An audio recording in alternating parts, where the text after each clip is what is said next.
कहानी की शुरुआत आसमान से हजारों किलोमीटर ऊपर बसी एक रहस्यमयी दुनिया से हुई, जहां पहुंचना ही मौत को दावत देने जैसा था। फिर भी कुछ सैनिक अपनी जान दांव पर लगाकर वहां तक जा पहुंचे, लेकिन अगले ही पल उनका सामना उस दुनिया के सबसे खतरनाक और विशाल राक्षस से हो गया। जैक ने उसकी आहट महसूस की और तुरंत पानी में सिर डुबोकर छिप गया। तभी उसके सामने एक विशाल काय पैर दिखाई दिया, जिससे पास खड़ी भेड़ें डरकर भागने लगी। तभी राक्षस ने एक भेड़ को पकड़कर कच्चा ही निगल लिया। ये खौफनाक नजारा देखकर जैक बुरी तरह घबरा गया। उधर पेड़ के पीछे छिपा एक सैनिक पीछे मुड़कर राक्षस को देखने लगा, लेकिन तभी राक्षस ने नाक सिकोड़कर उसकी गंध पहचान ली। डर के मारे सैनिक फिर से पेड़ के पीछे छुप गया, पर राक्षस बड़े बड़े कदमों से उसकी ओर बढ़ने लगा। सांस रोके खड़ा सैनिक अब खुद को नहीं रोक पाया और अचानक भागने लगा, लेकिन अब बहुत देर हो चुकी थी। वो राक्षस की नजर में आ चुका था। उसने बिना वक्त गवाए पूरा पेड़ जड़ से उखाड़कर फेंक दिया। सैनिक जान बचाकर भागने लगा, पर उसकी छोटी टांगें उस राक्षस की लंबी टांगों के सामने टिक नहीं पाई। राक्षस ने तेजी से कदम बढ़ाए और एक ही बार में उसे बेहोश कर दिया। पहली बार इंसान को देखकर वह उसके पास झुका और गौर से देखने लगा। जैसे ही वह उसे उठाकर ले जाने वाला था, उसी वक्त कप्तान तलवार लेकर उसकी ओर दौड़ पड़ा और पूरी ताकत से तलवार राक्षस की एड़ी में घोंप दी। दर्द से तिल मिलाकर राक्षस पीछे मुड़ा, लेकिन अगले ही पल उसने हल्का सा पैर मारकर कप्तान को दूर फेंक दिया। फिर उसने अपने पैर में फंसी तलवार निकाली और दोनों सैनिकों को उठाकर खाने के लिए ले गया। दूर खड़ा जैक ये सब देख रहा था। उसी पल उसे एहसास हुआ कि वह यहाँ आकर कितनी बड़ी गलती कर चुका है। दरअसल कुछ समय पहले जैक को एक पादरी की मदद से कई जादुई बीज मिले थे, लेकिन जैसे ही उसकी गर्लफ्रेंड जो एक राजकुमारी थी जब जैक से मिलने आई, तभी उन बीजों में से एक बीज पानी के संपर्क में आते ही तेजी से बढ़ने लगा, जिससे अचानक पूरा लकड़ी का घर जोर जोर से हिलने लगा और नीचे से अजीब डरावनी आवाजें आने लगी। दोनों डर के मारे वहां से हिल भी नहीं सके और तभी अचानक जमीन फट गई और एक विशाल बेल घर को चीरते हुए आसमान की ओर बढ़ गई। ये देखकर राजकुमारी तुरंत भागने की कोशिश करने लगी, लेकिन तभी एक मेज उसके ऊपर गिर गई। जैक उसे बचाने के लिए आगे बढ़ा, लेकिन तभी बेलों ने उसे उछालकर घर से बाहर फेंक दिया। उसी पल एक लकड़ी का दरवाजा अचानक खुल गया और राजकुमारी को एक रास्ता दिखाई दिया, लेकिन जैसे ही वह बाहर भागने लगी, उसी समय बेल ने अचानक दरवाजा बंद कर दिया। राजकुमारी दरवाजा खोलने की कोशिश करने लगी, लेकिन दरवाजा जरा भी नहीं हिला। यह देखकर जैक ने बेलों को काटने के लिए तुरंत एक कुल्हाड़ी उठा ली, लेकिन तभी अचानक पूरा घर जड़ों समेत उखड़कर आसमान की तरफ बढ़ने लगा। ठीक आखिरी पल में जैक ने छलांग लगाकर किनारे को पकड़ लिया, लेकिन बेलें इतनी तेजी से बढ़ रही थीं कि कुछ ही सेकंड में घर हजारों मीटर ऊपर पहुंच गया। जैक पूरी ताकत से कुल्हाड़ी चलाकर बेल को काटने लगा। जैसे ही बेल टूटी, राजकुमारी ने तुरंत दरवाजा खोल दिया, लेकिन अगले ही पल उसके पैरों के नीचे की लकड़ी टूट गई और हाथ पकड़ने के बावजूद वह 10,000 मीटर की ऊंचाई से नीचे गिरने लगा। जैक जादुई बैलों से फिसलते हुए जमीन की ओर बढ़ने लगा, लेकिन रास्ते में बेलों ने उसकी स्पीड को थोड़ा कम कर दिया और आखिरकार वह जमीन पर गिरकर बेहोश हो गया। लेकिन राजकुमारी की किस्मत इतनी अच्छी नहीं थी, क्योंकि बेल उसे अपने साथ आसमान के दूसरी तरफ ले गई। अगली सुबह जैक घबराकर जागा और देखा कि सामने राजा खड़ा था, जो राजकुमारी को ढूंढ रहा था। यह देखकर जैक के होश उड़ गए और मजबूरी में उसने पूरी बात राजा को बता दी। जब जैक ने आसमान की ओर इशारा किया, तभी सबने देखा कि एक विशाल बेल सीधी आसमान को चीरती हुई ऊपर जा रही थी। जैसे ही राजा को सच्चाई का पता चला, उसने बिना एक पल गवाए सैनिकों की एक टुकड़ी जैक के साथ राजकुमारी को बचाने के लिए भेज दी। जल्द ही सब लोग उस बेल के सहारे ऊपर चढ़ते हुए बादलों के पार पहुंच गए। फिर कप्तान ने आगे बढ़कर एक तरफ से दूसरी तरफ स्लाइड करना शुरू किया, क्योंकि राजकुमारी तक पहुंचने का यही एक रास्ता था। मजबूरी में जैक ने अपनी बेल्ट उतारकर खुद को तैयार कर लिया, लेकिन जैसे ही वो आगे बढ़ने की सोच ही रहा था, तभी पास खड़े घुंघराले बालों वाले आदमी ने उसे जोर से लात मारकर आगे धकेल दिया। इतनी ऊंचाई देखते ही जैक की हालत खराब हो गई और बीच रास्ते में स्लाइड करते वक्त उसके हाथ अचानक छूट गए और वो सीधे नीचे जा गिरा। लेकिन किस्मत से बीच रास्ते में बेलों ने उसे थाम लिया। होश में आते ही वह बिना रुके फिर से ऊपर चढ़ने लगा। ऊंचाई पर पहुंचते ही मौसम पूरी तरह बिगड़ गया। चारों तरफ तेज तूफान और कड़कती बिजली थी। तभी अचानक एक झटकेदार बिजली सीधे एक सैनिक पर गिर गई, जिससे वह फिसल गया और बाकी सैनिक उससे टकराकर नीचे गिरने लगे। लेकिन आखिरी पल में एक सैनिक ने रस्सी को मजबूती से पकड़ लिया, जिसकी वजह से बाकी लोगों की जान किसी तरह बच गई। लेकिन जो सैनिक नीचे गिरे थे वे अब हवा में लटके हुए थे। अगर उन्हें तुरंत ऊपर नहीं खींचा गया तो पूरी टीम खतरे में आ सकती है। तभी रेडरिक पास खड़े उसके साथी से बोला कि रस्सी काट दो। उस आदमी को यह आइडिया अच्छा लगा और उसने तुरंत अपने पैर से छुपा हुआ चाकू निकाल लिया। नीचे लटके सैनिक ऐसा न करने के लिए गिड़गिड़ाने लगे, लेकिन उसने बिना दया दिखाए रस्सी काट दी और लटके सैनिक 10,000 फीट की ऊंचाई से नीचे जा गिरे। किसी तरह बाकी बचे सैनिक ऊपर तक पहुंच गए और तब तक सुबह भी हो चुकी थी। जैक ने जैसे ही पीछे मुड़कर देखा, वह पूरी तरह हैरान रह गया, क्योंकि बादलों के ऊपर एक विशाल दुनिया मौजूद थी और यह नजारा देखकर सब लोग उस तरफ बढ़ने लगे। तभी कप्तान को जमीन पर ताजे पैरों के निशान दिखाई दिए, जिससे उसने अंदाजा लगाया कि राजकुमारी नीचे नहीं उतरी बल्कि यहीं कहीं है। और जब सब लोग गुफा से बाहर निकले, तभी सामने का नजारा देखकर कप्तान दंग रह गया, क्योंकि ये दुनिया उम्मीद से कहीं ज्यादा विशाल थी। सभी लोग आगे बढ़ते हुए इलाके की जांच करने लगे। तभी उनकी नजर पेड़ों की टहनियों पर पड़ी। उन्हें वहां राजकुमारी के छोड़े हुए निशान मिले। उसी दौरान जैक को जमीन पर वही किताब भी मिल गई जो उसने राजकुमारी को दी थी। तभी उनकी नजर टूटी हुई टहनियों पर पड़ी और इसी से उन्हें अंदाजा हो गया कि राजकुमारी को कोई खतरनाक जीव उठाकर ले गया है। इसके बाद सभी लोग दो टीमों में बट गए और अलग अलग दिशा में राजकुमारी को ढूंढने निकल पड़े। रास्ते में जैक और उसके साथी एक नदी के पास पहुंचे, जहां उन्हें मोटी ताजी भेड़ों का झुंड दिखाई दिया। कई दिनों से भूखे होने की वजह से उन्होंने एक भेड़ को पकाने का सोचा, लेकिन जैसे ही वे भेड़ पकड़ने की कोशिश करने लगे तभी गलती से पास में लगा हुआ जाल एक्टिव हो गया।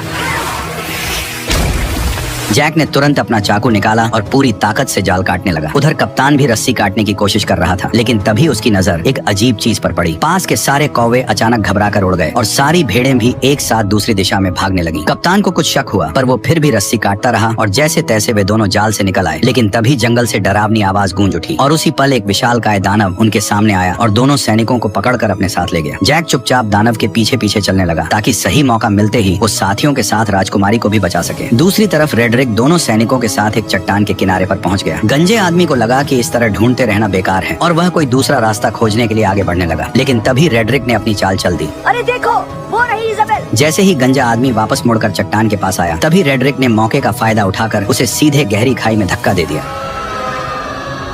यह देखकर रेडरिक का दोस्त जोर जोर से हंसने लगा। तभी एक विशाल हाथ ने अचानक उसे पकड़ लिया।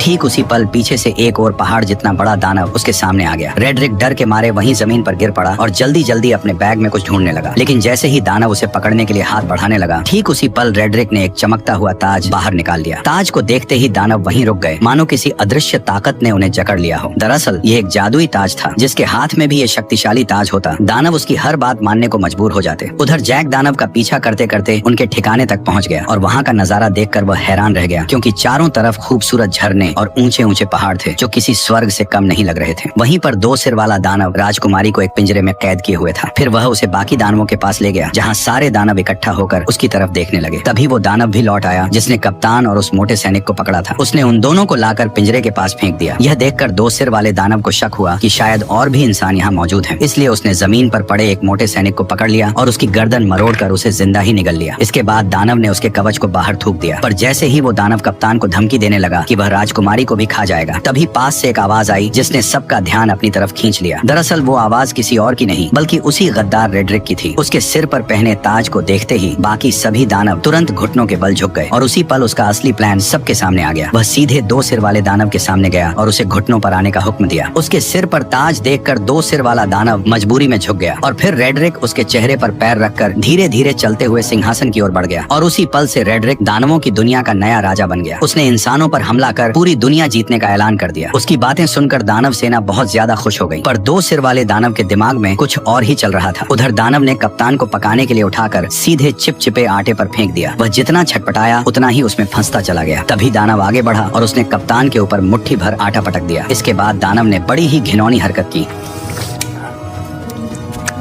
दानव ने कप्तान को मोड़कर एक तरफ रख दिया। तैयारी के बाद केवल सब्जियां डालना बाकी था। जैसे ही वह सब्जियां लेने गया, उसी समय जैक चुपके से वहां आ पहुंचा। जैक को देखकर राजकुमारी बेहद खुश हो गई, लेकिन उसने तुरंत उसे इशारे से चुप रहने को कहा। उधर दानव अब भी उलझा हुआ था और इसी बीच जैक धीरे धीरे राजकुमारी के पास पहुंच गया। उसने पिंजरे का लॉक खोलने की कोशिश की, लेकिन यह उसके बस की बात नहीं थी। तब राजकुमारी ने उसे पहले कप्तान को बचाने के लिए कहा, जिसे दानव ने सुअरों के साथ लाइन में रखा था। जैक तुरंत उसके पास पहुंचा और चाकू निकालकर उसे उस चिपचिपे आटे से अलग करने लगा। उसी समय दानव मसाला लेकर वापस आने लगा। ये देखकर जैक ने जल्दी से चाकू कप्तान को पकड़ा दिया और खुद छिप गया। खुशकिस्मती से दानव को कुछ भी शक नहीं हुआ। उसने कुछ नुकीली लकड़ियां उठाई और कप्तान की आंखों के सामने पास पड़ी सुअर में घुसा दी। जो सुअर अभी तक चिल्ला रही थी वह तुरंत शांत हो गई। अब अगला नंबर कप्तान का था। दानव ने बिना दया दिखाए वार किया, लेकिन वह थोड़ा सा चूक गया, वरना कप्तान की आने वाली पीढ़ी का नामो निशान मिट जाता। ये देखकर कप्तान डर के मारे बेहोश हो गया। फिर दानव ने उन सभी को उठाकर पास जल रहे भट्ठे में रख दिया। अब उन्हें बचाने वाला एकमात्र जैक ही था। इस समय जैक लोहे की रिंग के ऊपर पहुंच चुका था और दानव को उसकी भनक तक नहीं थी। तभी दानव ने एक तेज धार वाला चाकू उठाया और सीधे राजकुमारी की ओर बढ़ गया। उसने बिना देर किए हाथ अंदर डालकर राजकुमारी को बाहर निकाल लिया और टेबल पर रखकर उसे काटने की तैयारी करने लगा। लेकिन तभी जैक ने चुपके से पास रखा एक भारी चाकू उठा लिया। बेखबर दानव राजकुमारी पर वार करने ही वाला था। तभी जैक ने छुरी सीधी उसकी रीढ़ में घोंप दी। दर्द से दानव जोर जोर से चिल्लाने लगा, लेकिन जैक छुरी को मजबूती से पकड़े रहा। तभी दानव बेकाबू होकर दीवार से जा टकराया और वहीं मारा गया। यह देखकर राजकुमारी और कप्तान दोनों हैरान रह गए। इसके बाद वे तीनों तुरंत उस जादुई बेल के पास पहुंच गए, लेकिन वहाँ पहले से ही एक दानव पहरा दे रहा था जिसे रेडरिक ने भेजा था। तभी जैक के दिमाग में एक अजीब आइडिया आया। वो एक मधुमक्खियों का छत्ता लेकर कप्तान के साथ धीरे धीरे उस दानव के पास पहुंच गया। फिर कप्तान ने दानव का हेलमेट उठाया और जैक ने छत्ता उसके अंदर पटक दिया। दानव अभी भी बेफिक्र सो रहा था और उसे जरा भी अंदाजा नहीं था कि उसके साथ क्या होने वाला है। जैसे ही जैक ने छत्ता अंदर रखा, तभी कप्तान ने तुरंत हेलमेट बंद कर दिया और फिर दोनों तेजी से वहाँ से भागकर पास की चट्टान के पीछे छिप गए और इंतजार करने लगे। कुछ ही देर में दानव मधुमक्खियों के डंक से तड़प कर उठ खड़ा हुआ और दर्द से छटपटाते हुए अपने शरीर को झटकने तड़पने लगा, लेकिन जितना ज्यादा वह तड़प रहा था, मधुमक्खियां उतनी ही ज्यादा उस पर हमला कर रही थी। घबराकर दानव वहां से भागने लगा, लेकिन फिसलकर पत्थरों से टकरा गया और फिर वह लुढ़कता हुआ चट्टान के किनारे तक पहुंच गया। ऐसा लग रहा था कि अब वह गिरने ही वाला है। तभी अचानक उसने अपना हेलमेट उतार दिया। यह देखकर तीनों एक पल के लिए चौंक गए, लेकिन तभी एक मधुमक्खी सीधे उसकी तरफ उड़ती हुई आई और अगले ही पल उसने दानव को जोर से डंक मार दिया, जिससे वह कंट्रोल खो बैठा और सीधे नीचे जा गिरा। यह देखकर तीनों लोग खुशी से झूम उठे। उन्हें यकीन नहीं हो रहा था कि उन्होंने इतनी आसानी से इतने बड़े दानव को हरा दिया। इसके बाद तीनों ने तुरंत वहां से निकलने का फैसला किया, लेकिन अचानक कप्तान रुक गया। उसने बताया कि उसे रेड्रिक से ताज छीनने के लिए यही रुकना पड़ेगा, इसलिए जैक उसे चाकू थमाकर राजकुमारी के साथ नीचे उतरने लगा। उसी समय दानव बैलों से टकराते हुए आखिरकार नीचे आ गिरा। तेज आवाज सुनकर राजा तुरंत अपने टेंट से बाहर आया और इस खतरनाक दानव को देखकर घबरा गया। अचानक गांव के लोग भी वहां इकट्ठा हो गए। तभी राजा ने ना चाहते हुए प्रजा की भलाई और दानवों को यहाँ आने से रोकने के लिए एक बड़ा फैसला लिया। उसने तुरंत जनरल को बेल काट डालने का आदेश दे दिया। सैनिकों ने विशाल लोहे की कीलें उस बड़ी बेल में ठोक दी, फिर उन पर मजबूत हुक लगा दिए और कुछ बैलों और घोड़ों की मदद से उसे खींचना शुरू कर दिया। धीरे धीरे वह विशाल बेल जड़ों समेत हिलने लगी, लेकिन इससे पास खड़े सैनिक अचानक खतरे में आ गए। तभी अचानक बीच वाली मोटी बेल भी टूटने लगी। ऊपर खड़े सैनिक नीचे गिरने लगे, जिससे चारों तरफ अफरा तफरी मच गई। उधर जैक और राजकुमारी बेल के सहारे नीचे उतर रहे थे, लेकिन जैसे ही उन्होंने नीचे नजर डाली तो वे डर के मारे घबरा गए, क्योंकि बेल बेकाबू हो चुकी थी और किसी भी पल गिर सकती थी। उसी समय जैक ने मौका देखकर राजकुमारी को कसकर पकड़ा और तेजी से एक लटकती डाल को थाम लिया। दोनों हवा में झूलते हुए तेजी से नीचे की ओर बढ़ने लगे। आखिरकार जब वे नीचे गिरे तो घास के ढेर ने उनकी रफ्तार कम कर दी और इस तरह दोनों सही सलामत जमीन पर पहुंच गए। ठीक उसी पल रेड्रिक ने सभी दानवों को इकट्ठा कर इंसानों पर हमला करने की तैयारी की। तभी दो सिर वाले दानव को इंसान का आभास हुआ, जिससे कप्तान छिप गया। तभी रेड्रिक ने आगे बढ़ते हुए बैल उगाने वाले जादुई बीज निकाले, लेकिन तभी अचानक कप्तान उस पर टूट पड़ा, जिससे जादुई बीज चट्टान पर ही छूट गए और रेड्रिक सीधे नीचे गड्ढे में जा गिरा। रेड्रिक डर के मारे दानवों को पुकारने लगा, जबकि कप्तान उसके सामने लड़ने के लिए तैयार खड़ा हो गया। तभी दो सिर वाले दानव ने बाकी दानवों को उसे बाहर निकालने का आदेश दिया। दानव चट्टानों को तोड़ने लगे और नीचे कप्तान और रेड्रिक के बीच लड़ाई शुरू हो गई। रेड्रिक ने अपनी लंबी तलवार के सहारे कप्तान को गिरा दिया और उसका हथियार दूर जा गिरा। इसके बाद उसने मौका पाकर लगातार हमले शुरू कर दिए, लेकिन कप्तान ने किसी तरह उसका वार रोक लिया और दोनों के बीच ताकत की लड़ाई शुरू हो गई। जल्द ही कप्तान कमजोर पड़ने लगा और रेड्रिक ने उसे पानी में डुबो दिया। तभी अचानक उसकी नजर उस चाकू पर पड़ी जो उसकी तरफ बहकर आ रहा था। कप्तान ने सही मौके पर उसे दांतों से पकड़ लिया और तुरंत रेड्रिक के चेहरे पर वार कर दिया। अचानक हुए हमले से रेड्रिक का गुस्सा फूट पड़ा। उसने अपने हथियार के दम पर कप्तान को पीछे धकेल दिया। कप्तान मजबूर होकर पीछे हटता गया और आखिरकार किनारे तक पहुंच गया। तभी रेड्रिक ने उसे एक जोरदार लात मारकर नीचे गिरा दिया, लेकिन कप्तान ने किसी तरह चट्टानों को पकड़ लिया। रेड्रिक तलवार को उसके हाथों में चुभोने लगा ताकि वह खुद नीचे गिर जाए, लेकिन उसने कप्तान की ताकत को कम आंका था। जैसे ही वह फिर से हमला करने लगा, कप्तान ने उसी के हथियार को पकड़कर उसी की टांग में घोंप दिया। दर्द से रेड्रिक जोर जोर से चिल्लाने लगा और इसी मौके का फायदा उठाकर कप्तान ने तलवार रेड्रिक के पेट में घोंप दी। अचानक हुए हमले की वजह से रेड्रिक ने वहीं दम तोड़ दिया। उसके मरते ही ताज की जादुई ताकत भी खत्म हो गई। कप्तान किसी तरह ऊपर चढ़ आया और ताज वापस लेने के लिए आगे बढ़ा, लेकिन तभी ऊपर की गुफा टूट गई और दो सिर वाला दानव उससे पहले ही ताज उठा ले गया। उसने ताज अपनी उंगली में पहन लिया और खुद को नया राजा घोषित कर दिया। ताज पहनते ही उसकी ताकत फिर से लौट आई। यह देखकर बाकी दानवों ने भी अपने घुटने टेक दिए। तभी कप्तान ने देखा कि धरती पर लौटती हुई वह एकमात्र बेल अब कभी भी टूटकर नीचे गिर सकती है, इसलिए उसने बिना देर किए सीधे बेल पर छलांग लगा दी। बेल तेजी से किले की ओर बढ़ने लगी। कप्तान ने सही समय का फायदा उठाया और छलांग लगाकर सीधे पानी में कूद गया। दो सिर वाले दानव ने जब देखा कि इंसानों की दुनिया तक जाने का रास्ता टूट चुका है तो वह गुस्से से गरज उठा। तभी अचानक छोटे सिर ने जमीन पर पड़े उस थैले की ओर इशारा किया जिसमें जादुई बीज भरे हुए थे। दो सिर वाले दानव ने उसे उठाया और अपने हाथ में खोल लिया। उसमें कुल 4 जादुई बीज थे। यह देखकर वह खुशी से झूम उठा। उसने तुरंत एक फूंक मारकर उन बीजों को पानी में फेंक दिया। जैसे ही बीज पानी से टकराए वे तुरंत उगने लगे और अगले ही पल जमीन को चीरती हुई 4 विशाल बेलें बाहर निकल आई। इसके बाद दो सिर वाले दानव ने जोर से आदेश दिया और सभी दानव उस बेल पर चढ़कर इंसानों की दुनिया की ओर बढ़ने लगे। आखिरी पल में दो सिर वाला दानव भी छलांग लगाकर नीचे कूद पड़ा। वो बेलों के जरिए फिसलते हुए जमीन की ओर बढ़ने लगा। उसी समय जैक घोड़े को पानी पिला रहा था। तभी अचानक उसकी नजर आसमान की ओर गई। उसने देखा कि सभी दानव तेजी से नीचे की ओर बढ़ रहे हैं। बिना एक पल गवाए वह घोड़े पर सवार होकर राजा को चेतावनी देने निकल पड़ा। उधर राजा की सेना आराम से किले की ओर बढ़ रही थी। तभी जैक की नजर सेना पर पड़ गई। वो जोर जोर से चिल्लाने लगा कि दानव आ रहे हैं, लेकिन राजा को अब भी कुछ समझ नहीं आया। तभी पीछे के जंगल से अचानक कई दानव निकल आए और जहाँ जहाँ वे जा रहे थे वहाँ सब कुछ तहस नहस कर रहे थे। कोई भी उन्हें रोक नहीं पा रहा था। जल्द ही दानव सेना पास आ गई और उन्होंने एक सैनिक को पकड़कर जिंदा निगल लिया। घोड़े पर सवार लोग भी उनकी रफ्तार से नहीं बच पाए। इस वक्त इंसान उनके सामने बिल्कुल बेबस थे। तभी एक गोल चेहरे वाले दानव ने पास की पवन चक्की का पंखा तोड़कर राजकुमारी की तरफ फेंक दिया, जो जमीन पर गिरते ही सब कुछ चकनाचूर कर गया और राजा का ताज भी गिर पड़ा। उधर किले पर तैनात सैनिकों ने राजा की सेना को आते देखा और उन्होंने तुरंत अंदर युद्ध की तैयारी की खबर भेज दी। कप्तान ने तुरंत सभी सैनिकों की मदद से खाई में तेल डलवा दिया ताकि दुश्मनों को रोका जा सके। जैसे ही राजा की सेना किले के पास पहुंची, उसने तीर चलाने का आदेश दे दिया और देखते ही देखते सैकड़ों जलते हुए तीर दुश्मनों की ओर छोड़ दिए गए। जैसे ही ये तीर तेल से टकराए, चारों तरफ आग भड़क उठी और इसी बीच राजा की सेना सुरक्षित किले के अंदर पहुंच गई। राजकुमारी को सही सलामत देखकर कप्तान ने तुरंत किले के दरवाजे बंद करने का आदेश दिया, लेकिन उसी समय जैक अभी भी बाहर था और दानव उसके पीछे पड़े हुए थे। जैसे ही किले का दरवाजा बंद होने लगा, तभी जैक घबरा गया, लेकिन आखिरी पल में वह अपने घोड़े के साथ छलांग लगाकर अंदर घुस आया। हालांकि उसके पीछे पीछे 2 सिर वाला दानव भी दरवाजे पर चढ़ आया, लेकिन तभी कप्तान ने उस पर हमला बोल दिया और वह सीधे आग की जलती लपटों में जा गिरा।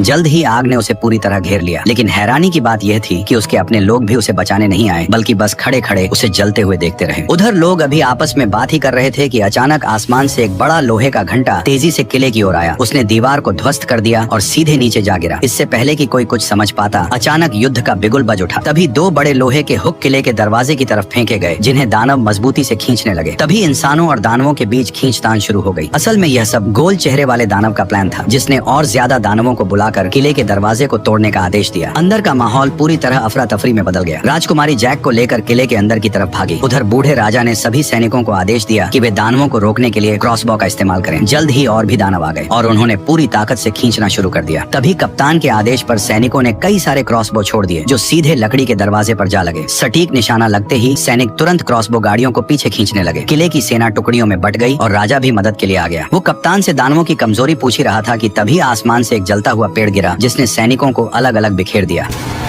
अगले ही पल कई सारे जलते हुए पेड़ सैनिकों के ऊपर गिरने लगे, जिससे उनकी पकड़ ढीली होने लगी। ऐसा लग रहा था जैसे दरवाजा जल्द ही टूट जाएगा। तभी राजकुमारी जैक को लेकर किले के अंदर पहुंची, लेकिन अचानक एक भारी दहाड़ और जमीन में उठती दरारों ने उनका ध्यान खींच लिया। डर के मारे दोनों पीछे हट गए और कुछ पत्थर ऊपर की ओर उड़ने लगे। नीचे से अचानक 2 विशाल हाथ बाहर निकले। ये वही 2 सिर वाला दानव था जो पहले आग में गिरने के बावजूद बच गया था, क्योंकि पानी के नीचे होने की वजह से आग उसका कुछ नहीं बिगाड़ पाई और वह सीवर के रास्ते से चुपचाप किले के अंदर तक घुस आया। अचानक उसे राजकुमारी की शाही गंध महसूस हुई। जैक ने डरते हुए कंबल खोला और देखा कि दानव की अभी तक उन पर नजर नहीं पड़ी है, लेकिन तभी गुस्से में दानव ने पास रखा शीशा तोड़ दिया। घबराहट में कंबल में छिपे दोनों लोग कांपने लगे, लेकिन दानव ने सीधे ऊपर से उन्हें देख लिया। जैक पूरी ताकत लगाकर तुरंत राजकुमारी को पकड़कर भागा, लेकिन दानव लगातार उनका पीछा करने लगा। कोई रास्ता न होने की वजह से दोनों मजबूरी में दूसरी मंजिल की ओर भागे। वे कदमों को रोकने की हिम्मत भी नहीं कर रहे थे, लेकिन अचानक एक हाथ साइड से बाहर निकला और राजकुमारी को पकड़ लिया। जैक ने पास में रखी कुल्हाड़ी उठाई और बिना देर किए सीधे उस पर हमला कर दिया, लेकिन दानव ने दूसरे हाथ से उसे पकड़ लिया। छोटा सिर जैक का मजाक उड़ाने लगा। तभी जैक ने गुस्से में सीधे कुल्हाड़ी मारकर उसका हेलमेट तोड़ दिया। गुस्से में दानव ने अपना बड़ा मुंह खोल लिया। तभी जैक ने लॉकेट में छिपा हुआ जादुई बीज निकाला और सीधे उसके मुंह में फेंक दिया। जादुई बीज सीधे उसके पेट में चला गया, जिससे 2 सिर वाले दानव को अचानक कुछ गड़बड़ महसूस हुई और उसने तुरंत दोनों को जमीन पर पटक दिया। तभी अचानक एक बेल उसके शरीर से बाहर आई और दोनों डर के मारे पीछे हट गए। अचानक कई सारी बेलें पूरी रफ्तार से उसके शरीर को चीरते हुए बाहर निकल आई, जिससे हॉल पूरी तरह से तबाह हो गया। अचानक राजा का मुकुट पहना हुआ हाथ भी जैक के पास गिर गया। उधर बाहरी सैनिक अभी भी दानवों को रोकने में लगे हुए थे, लेकिन गोल मुंह वाले दानव की एक आवाज पर सभी दानव धीरे धीरे पीछे बढ़े और सैनिकों को एक एक कर गिराते चले गए। किले का दरवाजा धीरे धीरे खुल गया। कप्तान ने तुरंत सैनिकों से लोहे का दरवाजा बंद करने को कहा। ठीक उसी पल गोल मुंह वाला दानव अपने साथियों के साथ धुंध से धीरे धीरे बाहर आया, लेकिन लोहे का दरवाजा उसे ज्यादा देर तक रोक नहीं पाया और उसने एक ही झटके में दरवाजे को तोड़ दिया। तभी वो दानव अपने साथियों के साथ किले के अंदर घुस गया। वहाँ खड़े टेस्टी टेस्टी सैनिकों को देखकर वे बेहद खुश हुए। दानव हमला करने ही वाले थे कि पीछे से अचानक आवाज आई और सभी दानवों का ध्यान उस आवाज पर चला गया। दानव ने भीड़ में ध्यान से देखा और अचानक उसने अपना हथियार छोड़ दिया। ये देखकर बाकी दानव भी हथियार छोड़कर सभी इंसानों के सामने घुटनों के बल बैठ गए। कप्तान यह नजारा देखकर चौंक गया। तभी अचानक जैक मुकुट लेकर आगे आया और उसने तुरंत सभी दानवों को वापस उनकी दुनिया में लौट जाने का हुक्म दे दिया।